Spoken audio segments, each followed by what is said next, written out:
Dialog hari ini.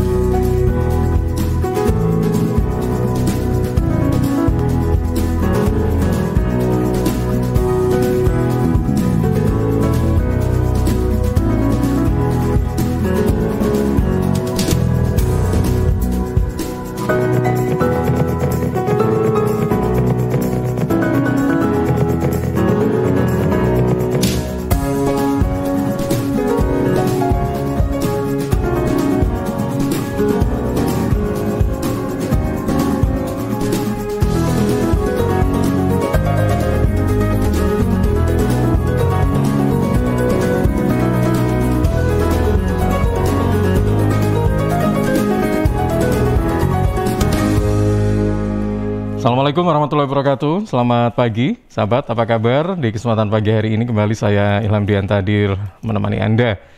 Ya, seperti biasanya setiap Jumat pagi ya kita masuk di program talk show bersama dengan sahabat-sahabat dari Airformax ya. Sekolah Pasca Sarjana UNER ya. Dan sahabat, perspektif kali ini mengambil tema ketika lahan berubah, alam pun jadi berulah. Bersama dengan Bapak Wahyu Eka Setiawan, Eksekutif Daerah Walhi, Jawa Timur, dan tentunya nanti Bapak Suparto Wijoyo, Cak Parto, selaku Wakil Direktur 3 Sekolah Pasca Sarjana UNER, masih menjadi host utama ya di kesempatan pagi hari ini. Ya, pagi hari ini cuacanya cerah untuk wilayah Sidoarjo, edisi Jumat 19 November 2021. Mungkin juga di wilayah lain ya, Blitar, Malang, Sampang, Nganjuk, apakah juga demikian? Mudah-mudahan sama ya. Cuaca cerah itu jadi nggak was-was gitu loh ya. Kalau misalnya pagi-pagi udah mendung, jangan-jangan nanti ya sorenya juga ya kayak gitu-gitu ya kan. Jadi kalau cuaca cerah, ini mau kemana-mana, jadi nggak was-was gitu, nggak kepikiran hal-hal yang ini loh, sesuatu ya yang berkaitan dengan bencana dan sebagainya. Karena sesuai dengan tema kita pagi hari ini ya, ketika lahan berubah, alam pun jadi berulah. Ini tentunya kan bagaimana kita mengelola alam yang kurang bijak begitu ya, sehingga terjadilah misalnya nih ya seperti banjir bandang, atau mungkin juga yang paling sering terjadi itu adalah banjir ya untuk wilayah-wilayah dataran rendah seperti di Sidoarjo ini, karena ya mungkin ada pendangkalan sungai yang masih belum dikeruk, sampah yang menumpuk ya kan, kemudian aliran air yang tidak langsung mengalir ke sumber sungai ya, atau ke sungai maksud saya, sehingga ini menimbulkan banjir begitu. Sahabat, seperti biasanya perspektif ini juga ditayangkan atau disiarkan secara serentak di beberapa LPBL seperti Persada Kabupaten Blitar ya, kemudian Peradia Suara Tuban, Kanjuran Malang, Suara Pacitan, Suara Sampang, Suara Madiun, kemudian juga Ersal Nganjuk, Magetan Indah, Praja Angkasa Trenggalek, Mardika Bondowoso, Ramapati Kota Pasuruan, RGR Tulung Agung, Remaja Klasik Radio Malang, dan Purwoboyo Kabupaten Madiun. Baik, saat ini langsung saja kita coba bersama dengan Cak Parto. Assalamualaikum, selamat pagi Cak Parto. Waalaikumsalam, selamat pagi Mas Ilham dan seluruh sahabat perspektif, apalagi juga Mas Wahyu. Mohon maaf Mas Ilham. Off kamera. Wah, ini saya sudah bisa mengira ini pasti lagi pegang yang bulat-bulat itu kan. Jadi iya. Apalagi ini sedang sebenarnya parkir di areal Balai Kota, karena sebentar lagi saya juga ada sama-sama berperspektif bersama Pak Wali Kota lah ini. Iya. Ada agenda di Balai Kota ya, Cak Parto ya? Di Balai Kota ya, saling sharing, saling memaknai kehidupan ini, saling bisa menyapa dengan alam kita, kan gitu toh? Jangan sampai setiap musim penghujan nanti biar diulas oleh Mas Wahyu ya dari Walhi, tetapi dari pihak kami, dari pihak saya ini kan ingin menyuarakan bahwa jangan sampai bencana ini selalu menjadi tradisi. Ya, menjadi tradisi kalau sudah di musim penghujan, kok ono berita mesti urusannya adalah urusan kebencanaan. Kan gitu toh? Nggih. Tidak elok urusannya menjadi urusan kebencanaan. Mm-mm. Karena apa? Karena hujan itu tetap berkah, bukan pemberi bencana. Alam itu sendiri sebenarnya juga tidak mau bikin bencana. Wong alam itu memberi kehidupan kok. Mm-mm. Bukankah engkau, kata Tuhan, kuciptakan semua yang melata, yang berjalan di atas bumi ini dengan rizki yang sudah tersedia. Dan rizki yang tersedia itu dari alam ini. Maka alam ini sesungguhnya adalah sumber kehidupan kita, disediakan oleh Tuhan agar manusia memanfaatkan, bukan manusia menghancurkan. Tapi kenapa alamnya yang kemudian oleh manusia ini kok kemudian disebut ono bencana alam? Kata alam gini, aku iki lho gak tau ngekei bencana nang awakmu rek tak kei panganan to nek cara Mm-mm. Surabaya tak kei badokan kok yo malah koyo ngene kan ngono ta. Mm.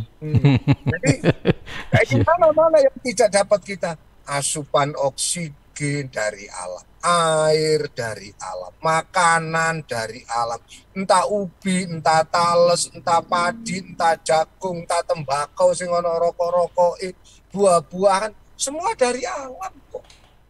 Dan kemudian manusia bisa berkata, oh alam berulah.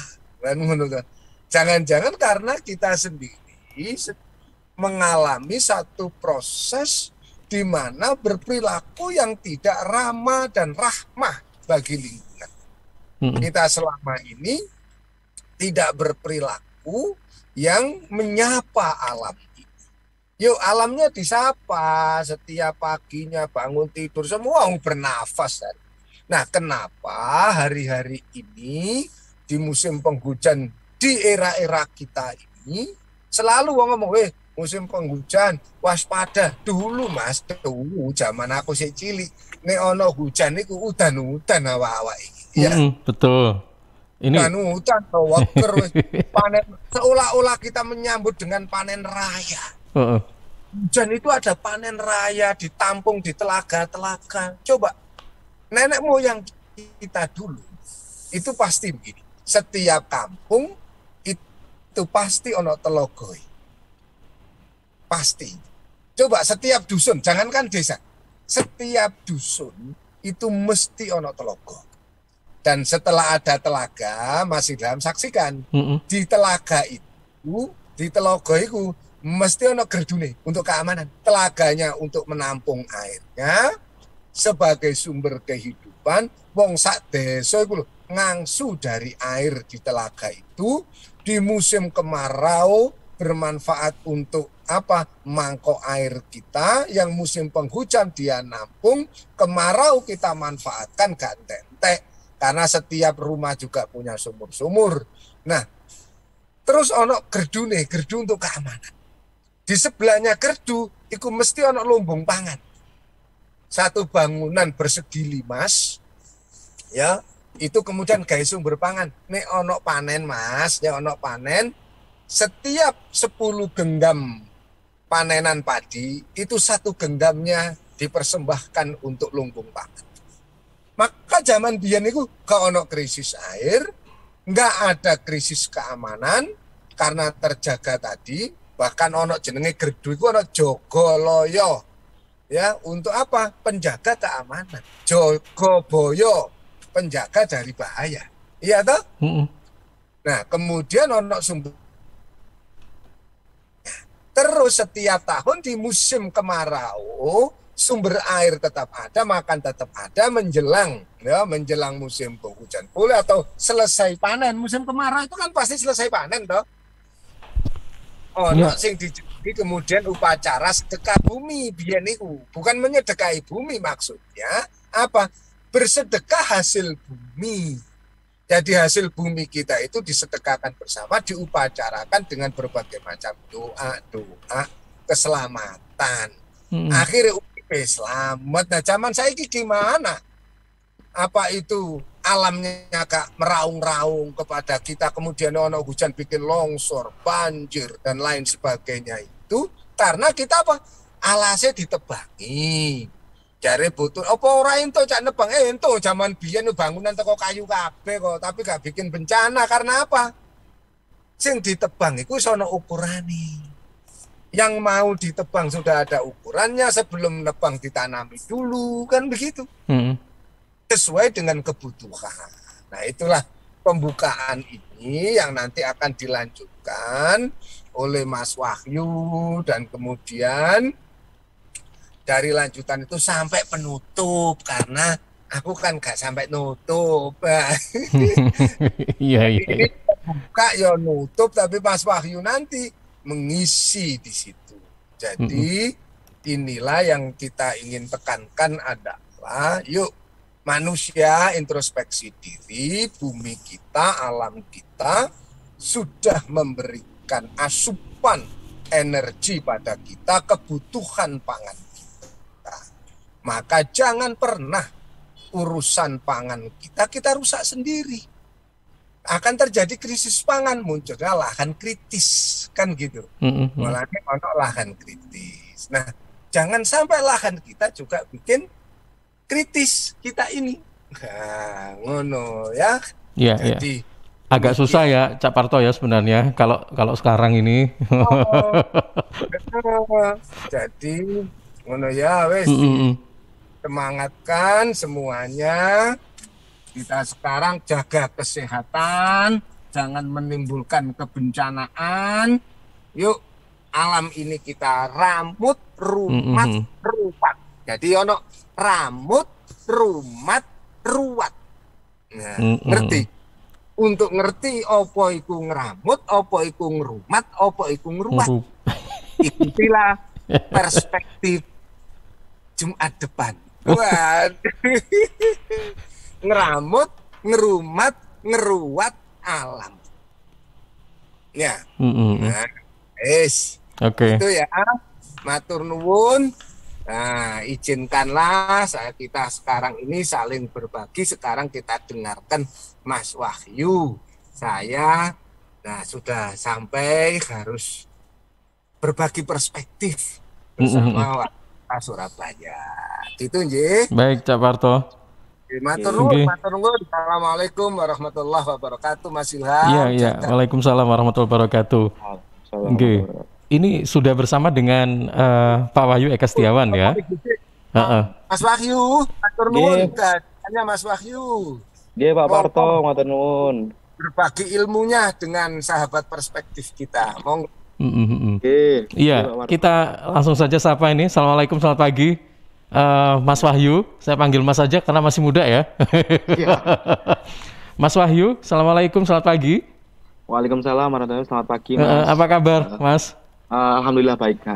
Baik, terima kasih. Jadi Cak Parto, ini kan selaku host ya di program Perspektif ini. Kebetulan hari ini ada agenda di Balai Kota Surabaya gitu kan.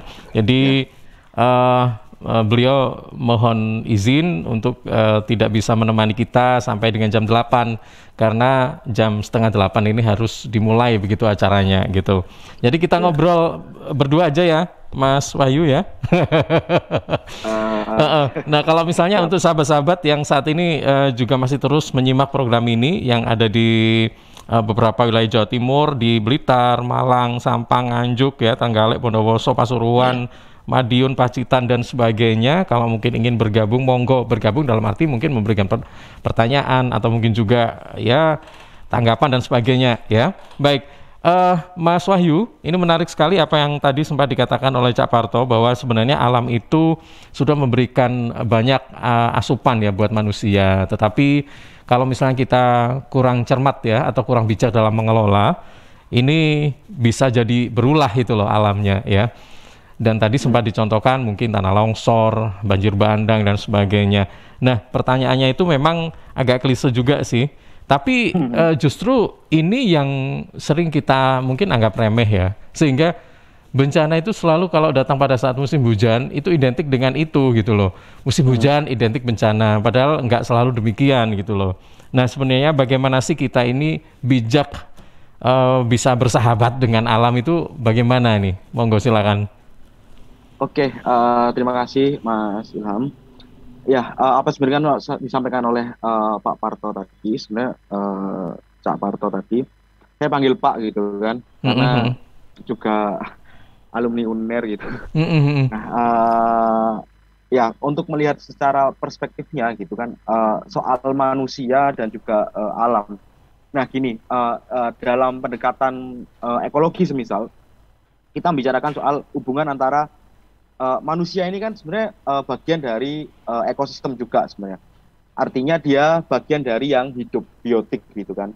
Nah, antara yang hidup dalam ekosistem ini ada hubungan antara yang hidup dengan yang tak hidup.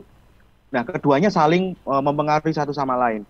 Manusia membutuhkan air untuk hidup gitu. Air juga membutuhkan tumbuhan untuk sebagai tempat resapan. Artinya ada timbal balik. Nah, secara perspektifnya begini. Dalam ada catatan menarik begitu, kalau pemirsa sekalian gitu, pendengar sekalian mungkin mengerti bahwasanya alam ini punya semacam konektivitas ataupun keterkaitan satu sama lain antara wilayah batu gitu di atas sana hulu itu nanti juga nyambungnya sampai ke wilayah Nambangan Surabaya nanti. Karena apa? Karena air sumber berantas ini, kali berantas ini sebenarnya hulunya kan salah satunya di wilayah Kota Batu, di wilayah atas sana. Nah, airnya itu mengalir dari atas ke bawah begitu. Kalau seumpama orang Batu kencing begitu, otomatis yang bawahnya juga merasakan. Kalau wilayah atas rusak, ya otomatis di bawahnya juga merasakan begitu. Jika sumber di atas hilang, maka di bawah juga merasakan. Nah, inilah kalau kita bicara soal konektivitas. Semisal wilayah atas dan wilayah bawah, wilayah atasnya gundul. Kalau kita pernah belajar IPA gitu, fungsi pohon itu untuk apa? Untuk menahan longsor, untuk sebagai tempat resapan dan mengalirkan air ke tempatnya. Jika hancur, maka hukum gravitasi dari atas ke bawah, begitu kan? Dari air dari atas limpahnya ke bawah. Nah, nggak ada yang nahan. Nah, disitulah sebenarnya ketika kita melihat adanya pengundulan hutan, alih fungsi lahan. Nah, itu impact-nya di situ, dampaknya di situ. Jadi kalau kita melihat hubungan dengan alam, ya kita lihat bagaimana kehidupan sehari-hari kita. Kita membutuhkan udara, kita membutuhkan air, kita membutuhkan keselamatan. Makanya itu lingkungan dalam perspektif hak asasi manusia dianggap sebagai salah satu hak dasar begitu. Sebagai satu basic right istilahnya. Bahwasanya manusia itu dalam Undang-Undang Dasar dijelaskan bahwasanya terutama turunan dari pasal 28 ya manusia ini dalam tanda kutip warga negara Indonesia berhak mendapatkan lingkungan hidup yang baik dan sehat. Apa yang baik dan sehat ini? Ya tentu rasa aman, rasa nyaman, dapat akses atas air bersih, udara bersih, dan tentu tidak terancam keselamatannya. Nah, itu sebenarnya yang kita melihat bahwasanya mengapa alam itu cukup penting, lingkungan cukup penting. Ya kita melihatnya bahwasanya biotik dan abiotik saling mempengaruhi. Tindakan manusia tentu akan mempengaruhi yang namanya di alam. Misal kita rakus gitu, misal ada pohon, kita seharusnya butuh cuma satu doang pohonnya, tapi karena kita rakus ingin buka lahan besar gitu, kita tebang, otomatis ada yang terganggu sumber air. Nah, itulah yang dinamakan sebagai jasa lingkungan. Nah, hilangnya jasa lingkungan kembali lagi ke manusia. Akhirnya manusia beli air, kena bencana, kosnya nambah, otomatis juga berhubungan dengan perentanan hidup di situ. Nah, ini kaitannya juga dengan kemiskinan, begitu Mas Ilham. Oke, nah ini berkaitan dengan kemiskinan juga ya. Jadi sebenarnya kayak pengundulan hutan atau alih fungsi lahan ini sebenarnya kan juga untuk kemakmuran kita, tujuannya begitu ya kan. Tapi saya nggak tahu nih ya, yang membuat gini, mungkin kita contohkan saja misalnya di Batu ya, yang kemarin sempat terjadi banjir bandang. Itu saya nggak tahu nih, kayaknya jarang-jarang ya Mas ya kita dengar di sana itu ada bencana kayak banjir bandang gitu kan. Saya mungkin masih belum pernah dengar dan baru dengar sekarang gitu. Tapi mungkin kalau Mas Wahyu dulu-dulu juga pernah dengar ya, berarti ini apa bencana juga sudah pernah terjadi begitu. Nah, kenapa sih Mas kita itu nggak belajar dari apa yang sudah terjadi gitu, sehingga kita kan manusia bisa meminimalisir ya terjadinya bencana ini. Nah, caranya seperti apa? Kemudian belajar dengan itu sehingga tidak kita bisa intinya kita berusaha untuk tidak terjadi bencana yang kedua, ketiga dan seterusnya gitu loh. Tapi ternyata ada lagi gitu.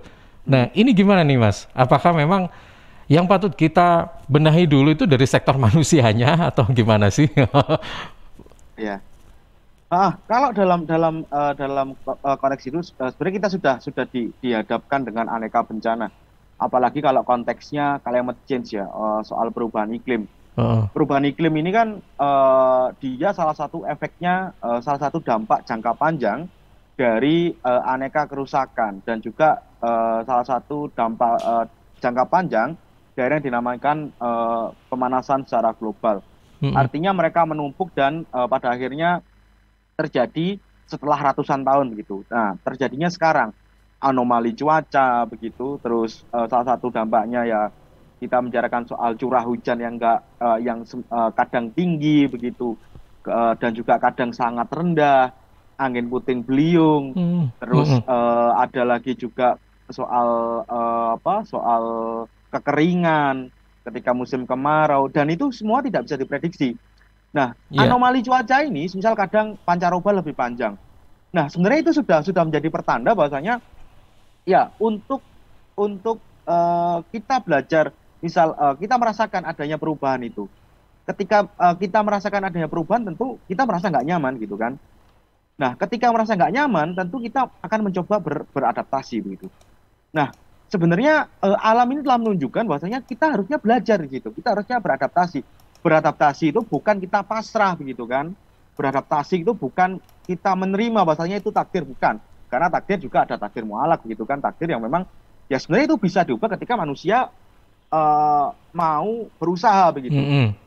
Nah, sama seperti kita kerja gitu kan, ininya kan kita mengupayakan dan mengusahakan. Nah, kalau diem saja nggak kerja, nggak makan, ya siapa yang mau memberi makan begitu kan, hakikatnya kan gitu.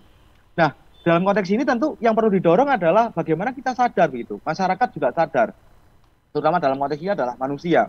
Nah, kesadaran seperti apa? Ya kesadaran bahwasanya ya paling enggak kita merasakan perubahan itu, paling enggak kita merasa nggak nyaman, paling enggak kita mampu bersuara di situ. Ataupun mampu mengupayakan untuk menjaga wilayahnya. Nah, tapi dalam konteks ini kita juga berhadapan dengan yang namanya tanda kutip politik begitu. Politik ini kan sebenarnya adalah salah satu instrumen ataupun upaya untuk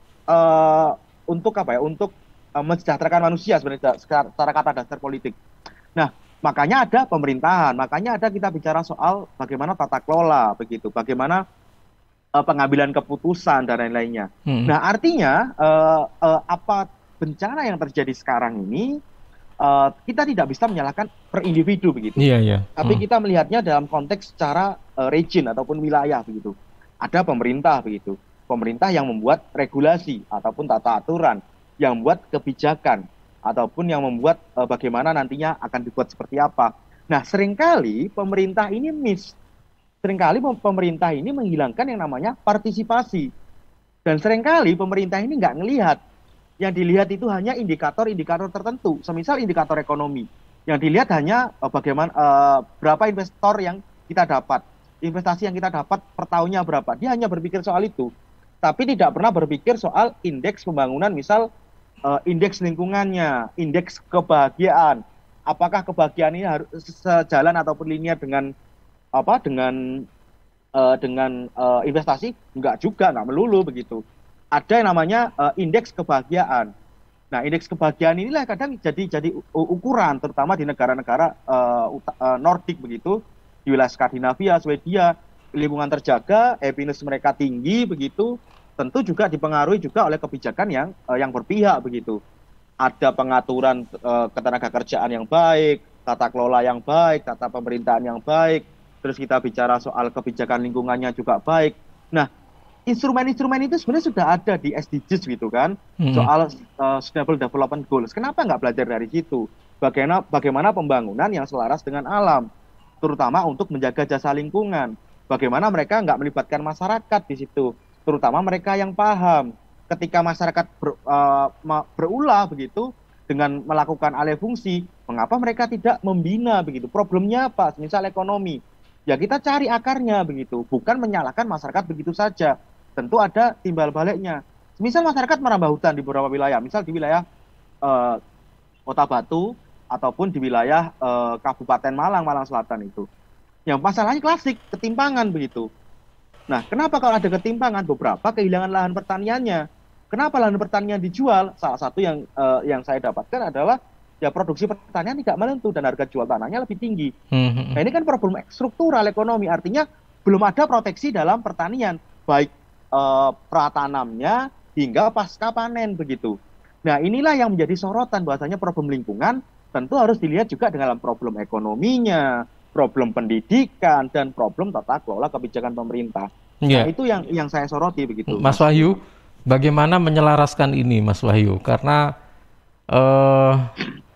ya mungkin agak susah ya kalau menjawab ini karena memang masih berkaitan seperti yang sudah disampaikan oleh Mas Wahyu tadi. Tapi kita harus ada upaya dong, ya kan? Menyelaraskannya ini bagaimana sih? Kalau misalnya intinya kalau kita melakukan A itu dampaknya tidak bagaimana ya? Kadang-kadang kita ambil risiko gitu ya. Kita mengambil tindakan A, kemudian resikonya berbahaya, tapi tetap kita lakukan aja gitu loh. Karena kita butuh something misalnya apa gitu kan untuk kehidupan, kesejahteraan dan sebagainya gitu loh. Tapi ini kan perlu keselarasan gitu loh, keseimbangan gitu. Gimana ini, Mas? Ya, artinya nggak belajar di situ kan. Artinya apakah benar itu kebutuhan kita? Kadang kita juga perlu refleksi gitu. Jangan-jangan itu bukan kebutuhan kita, karena kita juga harus melihat faktor-faktor yang dianggap butuh, semisal merambah hutan untuk wisata begitu, ataupun merambah hutan untuk kawasan villa ataupun alih fungsi lahan pertanian untuk perumahan begitu. Jangan-jangan sebenarnya kita nggak butuh begitu, tapi kadang dipaksakan. Nah, inilah pentingnya kebijakan di situ. Itulah pentingnya proteksi. Dalam hal ini adalah kita membicarakan soal bagaimana penyelarasan soal ini, kebijakan dan regulasi harusnya membaca soal itu. Terutama kita membicarakan soal penguatan kapasitas di masyarakat, pengembangan ekonomi di masyarakat, itu menjadi salah satu kunci begitu. Karena problem lingkungan tidak bisa dilepaskan juga dengan problem sosial ekonomi.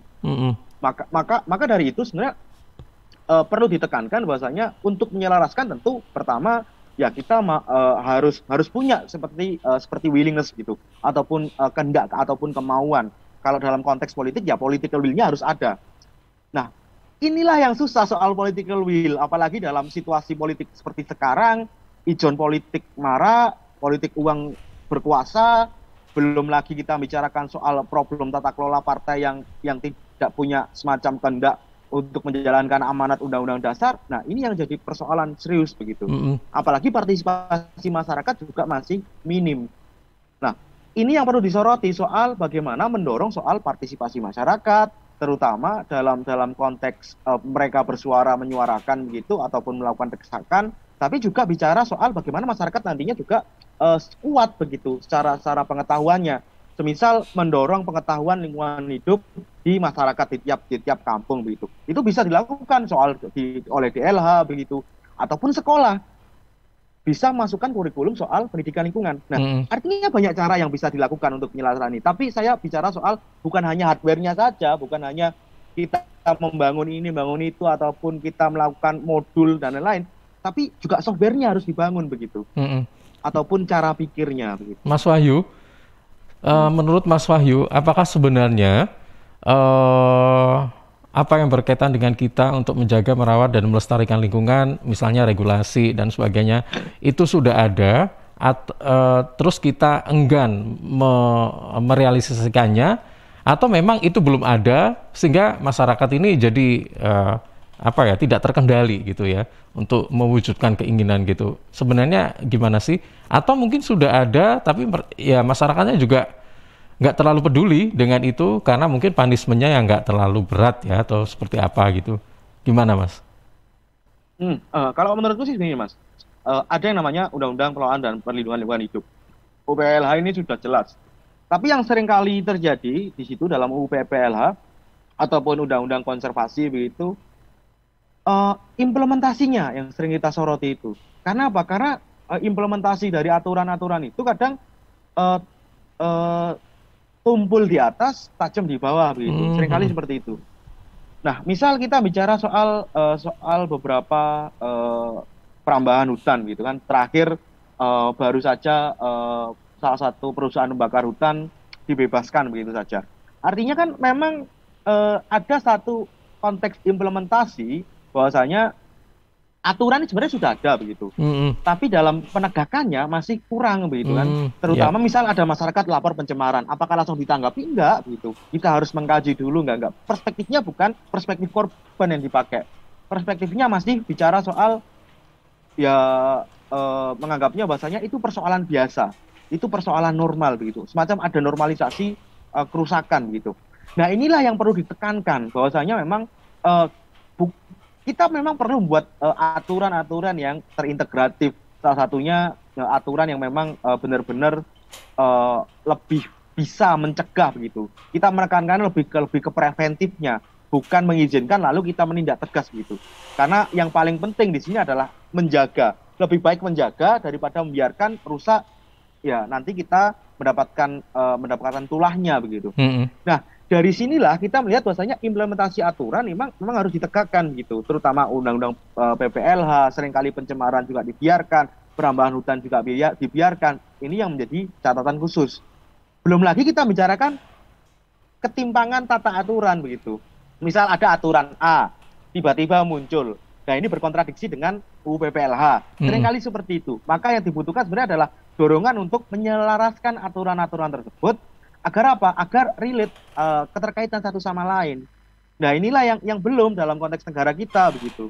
Inilah yang perlu didesak bahwasanya sudah ada aturannya, ya tinggal kita selaraskan satu sama lain. Tapi oleh beberapa pengurus negara mungkin di situ nggak dianggap gitu ya, karena ada faktor politik yang kadang kita nggak bisa baca di situ. Ada ya kalau kita bicara politik ya tentu ada kepentingan kelompok masing-masing kan seperti itu. Nah, oke. Baik, Mas Wahyu, sebelum kita nanti bergabung dengan beberapa spot iklan dan nanti kita di sesi berikutnya, kita coba bicara tentang Walhi ya. Saya ingin tahu juga nih tentang Walhi sejauh ini kiprahnya sampai saat ini kayak apa sih gitu kan. Tapi ini satu pertanyaan lagi ini ya. Problem lingkungan itu biasanya memang beberapa faktor penyebabnya sering kita dengar itu misalnya ini karena deforestasi atau pengundulan hutan, kemudian alih fungsi lahan ya, atau mungkin juga perubahan iklim dan sebagainya, atau limbah ya, atau mungkin apa sih keanekaragaman hayati yang saat ini sudah punah ya, dan masih banyak lagi. Tapi yang mungkin saat ini juga menjadi sorotan kita itu adalah apa betul bahwa perkembangan teknologi yang saat ini melahirkan rekayasa genetika ini satu di antara yang menjadi penyebab masalah lingkungan untuk saat ini. Ini isunya benar atau enggak sih? Misalnya nih, saat ini kan banyak produk makanan atau peternakan, pertanian yang tentunya apa ya, ada modifikasi genetik gitu loh, Mas Wahyu ya. Sehingga ini akan berdampak pada kelestarian alam itu sendiri gitu. Nah, apa betul Mas seperti ini? Kalau memang iya, ini sebenarnya apa ya? Kita ini selangkah peradaban kita maju gitu karena kita teknologi semakin berkembang, kita semakin mudah gitu loh. Tapi kalau di satu sisi bisa merusak alam kan gimana gitu loh maksudnya. Silakan Mas Ayu. Ya itu cukup nyambung dengan keilmuan yang saya pelajari gitu soal pangan. Nah gini, mengapa kok ada rekayasa genetik begitu? Sebenarnya rekayasa genetik ini sebenarnya adalah satu respon ketika kita mencapai satu yang dinamakan kelangkaan dan perubahan atas situasi alam kita begitu. Karena kalau dalam pertanian ada namanya agrobiodiversitasnya itu mulai berkurang, salah satu tonggaknya adalah revolusi hijau dengan intensifikasi pertanian dengan tanaman sejenis, dorongannya adalah menanam padi untuk beras, menggunakan pupuk kimia berlebihan, menggunakan obat-obatan untuk peningkatan, selain mengubah budaya, mengubah pola hierarki pertaniannya, menciptakan ketimpangan di bawah juga. Salah satu dampaknya juga merusak yang dinamakan sebagai kesuburan lahan dan juga agrobiodiversitas begitu. Semisal pestisida dan juga obat-obatan, dia membunuh teman alami petani. Akhirnya hama semakin meningkat. Ditambah perubahan iklim, semisal hujan lebih tinggi begitu dan musim hujan lebih panjang, maka muncul hama wereng memakan tanaman petani. Nah, dari situlah sebenarnya muncul satu ide bahwasanya bagaimana kita menciptakan satu jenis varian tanaman yang tahan terhadap hama dan cepat begitu untuk mengatasinya. Nah, maka muncul yang dinamakan sebagai transgenik tersebut. Nah, transgenik ini sebenarnya menunjukkan bahwasanya alam kita sedang rusak. Menunjukkan bahwasanya bibit alami kita, bibit lokal kita hancur. Karena apa? Salah satunya karena intensifikasi pertanian. Salah satunya apa? Karena kita juga penekanannya hanya pada satu makanan pokok saja. Sehingga food dietary ataupun pilihan-pilihan makanan itu hilang. Biodiversitas hilang. Artinya apa? Pertanian ini juga bagus untuk merawat alam pada satu sisi, tapi pada satu sisi pertanian yang polanya terjebak pada pertanian konvensional dengan intensifikasi pertanian, maka itu sama saja juga dengan faktor penyebab perusakan lingkungan sebenarnya. Karena apa? Karena biodiversitasnya nggak dijaga. Nah, inilah yang kadang kita soroti, bahwasanya pertanian yang bagus, tapi kalau pertanian dalam skala luas, masif, dan penekanannya pada intensif gitu, maka sama saja dia menghancurkan lingkungan juga, tanah hancur. Pada akhirnya juga nanti kita akan kehilangan pangan. Nah, transgenik ini sendiri relasinya begini, transgenik ini sendiri kan juga membutuhkan pestisida buatan, membutuhkan obat-obatan tinggi. Artinya apa? Artinya dalam proses produksinya ataupun input pertaniannya itu sudah menghancurkan yang namanya agrobiodiversitas dan bahkan secara lebih luas agroekosistemnya, terutama menghancurkan rantai makanan yang ada di sekitar wilayah tersebut. Maka dari situ muncul yang namanya sekarang pertanian natural ataupun dalam kata lain dalam istilah pemerintah pertanian organik. Ada juga konsep yang sedang dikembangkan agroekologi. Ataupun kalau dalam hutan ada namanya pertanian regeneratif, artinya menghidupkan kembali tanah. Nah, sebenarnya konsep-konsep pertanian natural seperti yang saya sebutkan tadi sebenarnya adalah respon ketika ya kita sadar bahwasanya ekosistem pertanian kita rusak, kita sedang tengah menghadapi pandemi. Ketika kita bicara pandemi, tentu kita bicara soal pangan, apalagi produksi pangan kita sudah mulai menurun, belum lagi alih fungsi lahan, belum lagi program pertanian, ya artinya transgenik itu paling enggak juga menjadi salah satu faktor begitu. Karena apa? Karena mereka membutuhkan obat-obatan yang semakin banyak. Meskipun ada klaim bahwasanya ya itu nggak apa-apa, itu bagian kan itu juga alami, enggak juga gitu. Karena ya mereka jualan kan seperti itu. Tapi kan transgenik ini menunjukkan bahwasanya ya kita kehilangan bibit lokal kita karena berbagai faktor tersebut, seperti itu, Mas. Baik, Mas Wahyu bisa disampaikan mungkin sarannya kalau seperti ini boleh, tapi mungkin kita penggunaannya jangan terlalu berlebihan mungkin ya. Seperti itu atau gimana sih? Ya, kalau dalam perspektif saya begitu, secara idealis begitu, tentu dibutuhkan di sini adalah transisi begitu. Transisi kembali ke pertanian alami. Oh, baik. Nah, karena yang kita butuhkan di sini adalah pertanian alami ini kan gini.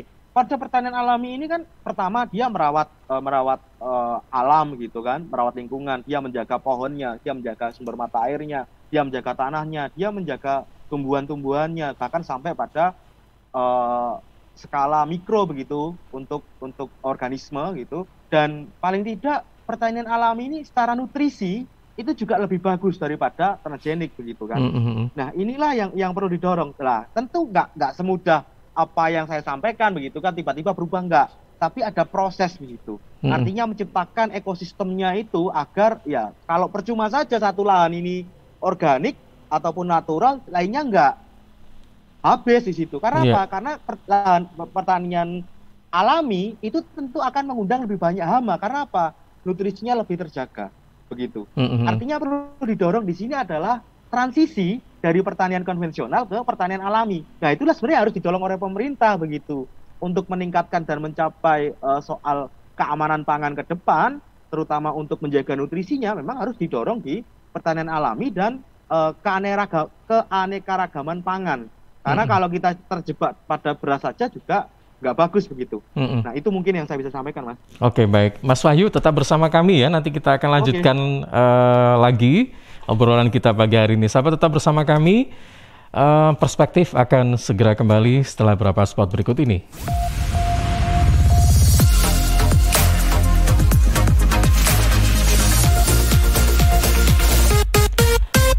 Ya, sahabat khusus warga Jatim, ada kabar gembira untuk Anda yang punya kendaraan bermotor sesuai keputusan Gubernur Jatim tahun 2021 nomor 188/151 KPTS sekian tentang pemutihan dan insentif pajak daerah untuk warga Jatim. Ya, ini diberlakukan pemutihan bebas denda PKB, BBNKB, dan bebas BBN kedua dan lain-lain, juga insentif pajak 20% untuk kendaraan roda 2 dan 3, serta 10% untuk kendaraan roda 4 atau lebih. Selain itu, manfaatkan dan menangkan juga hadiahnya senilai 30 juta rupiah berupa tabungan umroh tahap kedua untuk 15 pemenang mulai 9 September sampai 9 Desember 2021. Sahabat, pemutihan dan insentif pajak daerah untuk warga Jatim ini bisa dibayar melalui e-Samsat, Link Aja, GoPay, Alfamart, Alfamidi, Indomaret, Tokopedia, Gria Bayar BTN, dan Pos Indonesia. Info lebih lanjut hubungi kantor bersama Samsat Sidoarjo Kota. Informasi ini dipersembahkan oleh kantor Samsat Sidoarjo. Rokok opo iki kok putihan? Ya rokok tok, ya murah, ya akeh. Rokok ilegal ki. Masa rokok ilegal iki? Yo ki. Lah awakmu kok roh nek iki rokok ilegal? Rokok ilegal iki gak nek pita cukene. Samen paling roe bandro kuwi lho. Rokoke kudu enek merek karo nama perusahaane sing terdaftar ndek bea cukai. Lokasi pembuatane ndek kene ya gak enek. Terus ndek kene rokok ilegal iki gak enek gambar karo peringatane teko pemerintah. Berarti rokok ilegal gak resmi no? Aduh ya mesti to Lemul. Rokok ilegal merugikan negara. Mergo ora mbayar cukai sing digembangun negara. Walah cucu, sepenting wong-wong gak roh. Loh, gak iso lagi. Makane to Le, tuku sing pasti-pasti ae. Aja ngawur. Laporkan peredaran rokok ilegal ke kantor Bea Cukai terdekat atau hubungi nomor 1.500-225 1.500-225. Iklan layanan masyarakat ini dipersembahkan Bea Cukai Sidoarjo. Ayo, ngewangi Bea Cukai, berantas rokok ilegal. Bea Cukai Sidoarjo, fokus mengawasi, tulus melayani. CHEERS, cheers. CHEERS, cheers.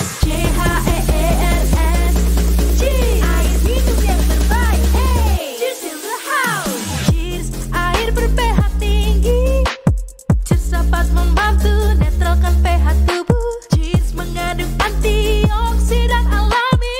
Cheers air minum terbaik untuk keluarga. Air minum sehat keluarga. Cheers. Air minum dengan pH tinggi. Cara pesannya mudah, petugasnya ramah. Gratis ongkos kirim. Hey, cheers in the house. Untuk pemesanan via WhatsApp di nomor 087777243377. Gratis ongkos kirim. Cheers in the house. Untuk wilayah Sidoarjo dan sekitarnya bisa menghubungi Depo Candi di 0821 4225 6646 0821 4225 6646.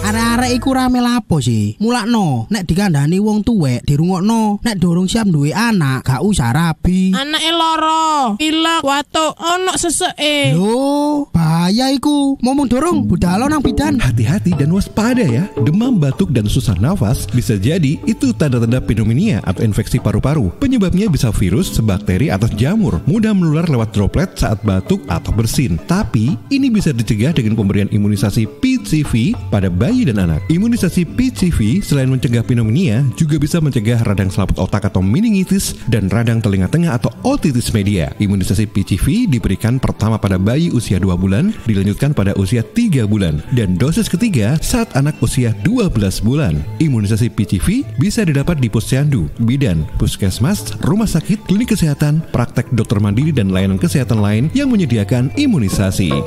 Lapo guyu-guyu dhewe? Putune wis sehat, Cak. Wis diimunisasi PCV pisan. Seneng aku. Gak pengen ngeramut bayi maneh ta? Ayo tak gaweno. Iklan layanan masyarakat ini persembahan Dinas Kesehatan Kabupaten Sidoarjo.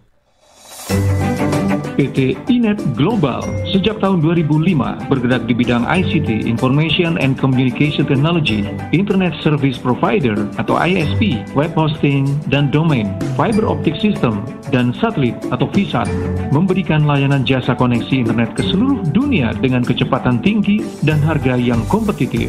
Juga memberikan solusi dan jasa konsultasi pendistribusian koneksi internet, menyediakan solusi ICT yang komprehensif, terpadu, dan disesuaikan bagi pengguna yang mencakup data infrastruktur, managed service, cloud computing, IT services, serta layanan digital yang fokus untuk memanfaatkan peluang yang mendukung dan menambah nilai pada bisnis utama tiap customer. Untuk layanan dan servis Inet, hubungi kantor pusat Jalan Kuningan Barat nomor 8 Jakarta. Telepon 021 299 66900. Kantor Surabaya, Intiland Tower lantai 11, Jalan Panglima Sudirman 101-103 Surabaya. Telepon 031 535 3955 031 535 3955. Inet Globalindo, the best service for great solution. Businesses are evolving constantly. People demand connectivity anywhere and everywhere. Services, tools, and applications are moving to the cloud, introducing scalability issues for the traditional access policy approach. This risks potentially undermining your security strategy. Introducing Adaptive Policy from Cisco Meraki, a revolutionary technology that simplifies access policies by aligning them with the identity of a device, user, or application, rather than their location in the network. Whether you're a business adopting new tools and technologies, have globally distributed sites, or work with extremely regulated data like banks and hospitals, Adaptive Policy gives you centralized, organization-wide policy enforcement. Simply create it once, and these access policies are consistent across your network and evolve with your organization. Meraki, making complex technologies easy so you can stay secure.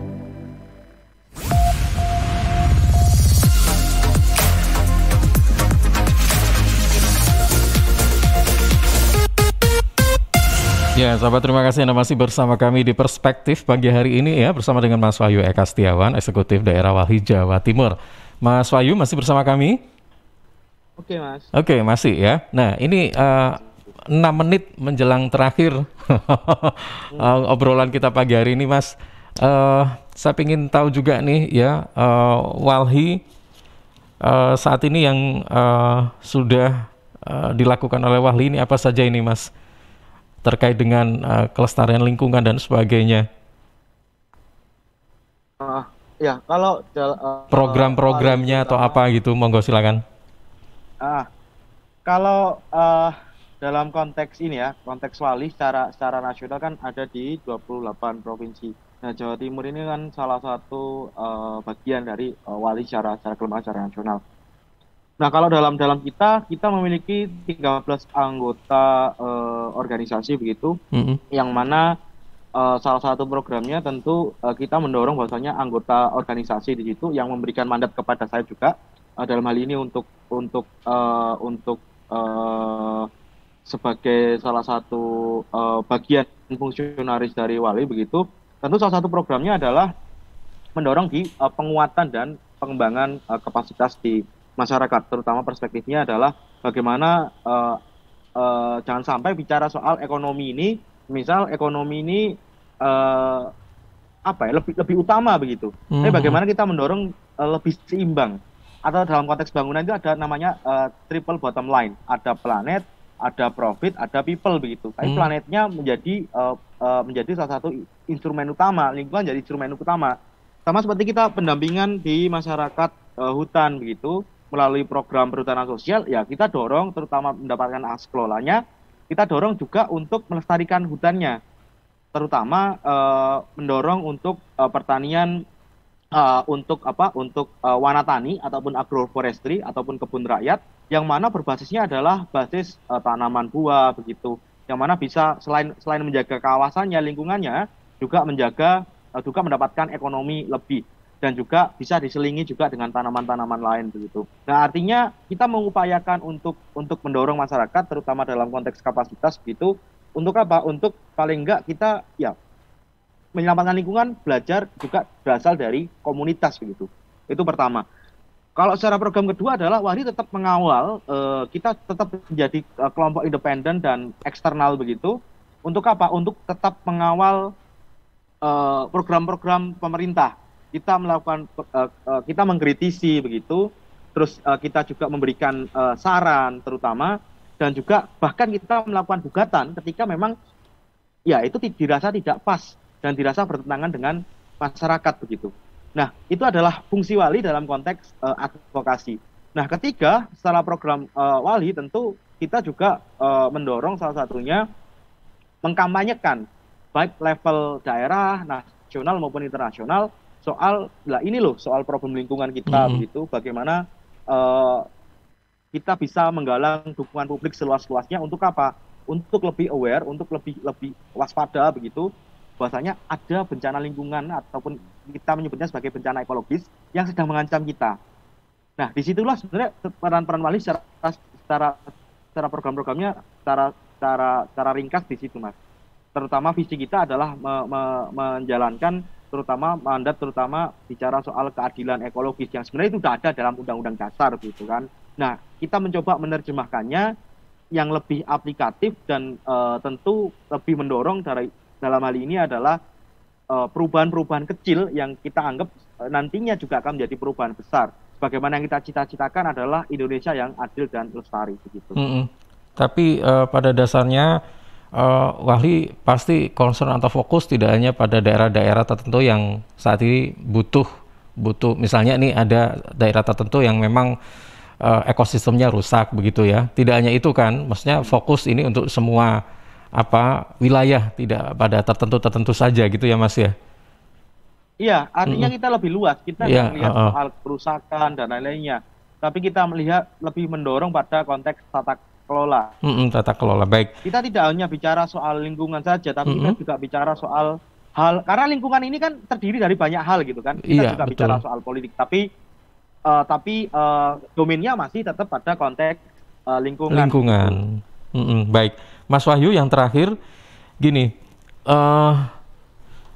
untuk menjaga, merawat, melestarikan lingkungan tentunya tidak hanya bergantung pada satu pihak saja, masyarakat, pemerintah, swasta, stakeholder, dan sebagainya, ini harus ya bersinergi lah, bisa dikatakan begitu. Menurut Mas Wahyu, apa sih yang bisa kita lakukan untuk 3M ini, merawat, menjaga, dan melestarikan lingkungan ini?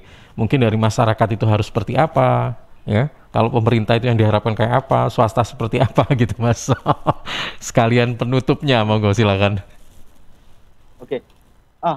Untuk merawat, menjaga, dan konteks melindungi tadi, sebenarnya yang bisa dilakukan adalah tentu pertama, tentu kalau dalam konteks masyarakat adalah pengawalan gitu, terus pendidikan, dan juga memberikan satu wawasan bahwasanya lingkungan ini harusnya menjadi instrumen utama begitu. Artinya kita bisa lebih miskin ketika lingkungan kita rusak.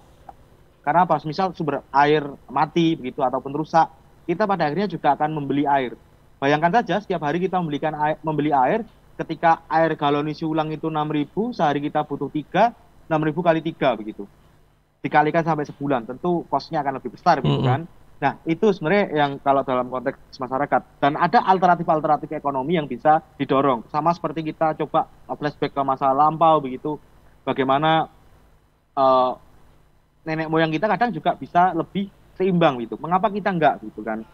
Nah, kedua soal dalam pemerintah tentu ya mendorong partisipasi masyarakat itu menjadi cukup penting. Kedua, mengedepankan sains, artinya juga melihat secara realitasnya begitu. Melihat pengalaman dan melihat kondisi ketika rusak seperti apa, dan percaya bahwasanya ya banjir, misal banjir, tanah longsor dan lain-lain bukan ya semuanya karena hujan. tapi penekanannya ya mengapa kok sampai terjadi bencana? Meski ada alih fungsinya, ada faktor-faktor lain. Artinya berpijak pada saya ini juga cukup penting. Nah, kalau dalam konteks swasta tentu kita kembalinya kepada pemerintah. Bagaimana pemerintah nantinya bisa mengawasi, bisa melakukan penyuluhan, dan tentu menindak jika memang tidak sesuai.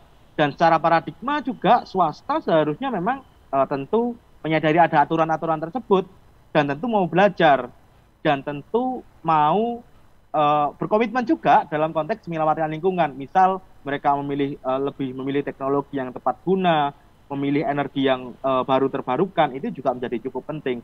Tapi artinya 3 elemen tadi sebenarnya harus saling bersinergi satu sama lain. Antara pemerintah juga mendengarkan masyarakat, masyarakat juga mengawasi pemerintah, pemerintah mengawasi swasta, dan swasta pada akhirnya juga melihat apa yang disampaikan oleh masyarakat. Artinya kita butuh keseimbangan di antara 3, dan paling penting adalah mau mendengarkan begitu. Oke, baik.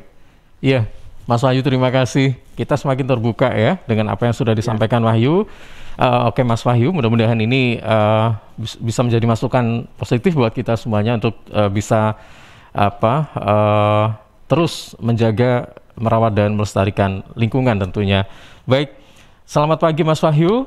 Selamat beraktivitas kembali. Terima kasih sekali lagi dan Assalamualaikum warahmatullahi wabarakatuh. Waalaikumsalam warahmatullahi wabarakatuh. Terima kasih Mas Ilham dan kawan-kawan Suara Sidoarjo dan radio-radio lain. Semoga sehat selalu. Baik, amin. Terima kasih.